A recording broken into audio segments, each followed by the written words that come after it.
And if I could really start off with what you've called this, the biggest victory claim that you've, described it as. So, just wanted to really understand this, what does it really mean for bilateral ties henceforth? And now that, this is sort of, tracking back from the punitive 50% that was slapped on India, this kind of reset, what does it really indicate, which now brings it down to 18%, the tariff quantum, that is?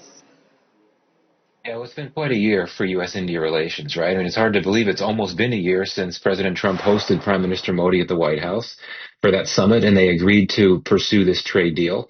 And then we had a number of months of problems in the relationship, and there was not a trade deal. The U.S. inked a number of deals with a number of countries quite early on. We didn't have one with India, even though, the U.S. and India really got a head start because, Prime Minister Modi was one of the first foreign leaders to come to Washington to meet with Trump for his second term, and they pledged to pursue that deal. I think that you had tough negotiators on both sides. You had an Indian side that put its foot down and had red lines that it was not willing to violate.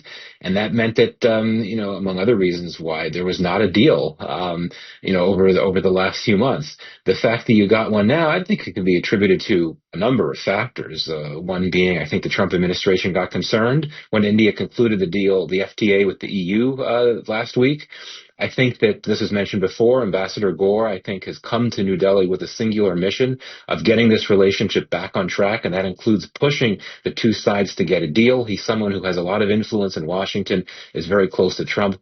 That certainly helps. But yeah, this is a game changer for the U.S.-India relationship. Just because it had been floundering for so long, it's a confidence-building measure. I think that it can provide some momentum for the two sides to come to the table and to start discussing other issues that have constrained relations. I think it can hopefully help the U.S. win back some of the trust that it squandered in New Delhi over the last year. And maybe, who knows, we'll get to a point where the Quad will come back and there'll be a Quad leaders summit, a much delayed Quad leaders summit, which of course India is meant to host, which could mean potentially President Trump could go to India sometime this year. And that would all be good for the U.S.-India relationship.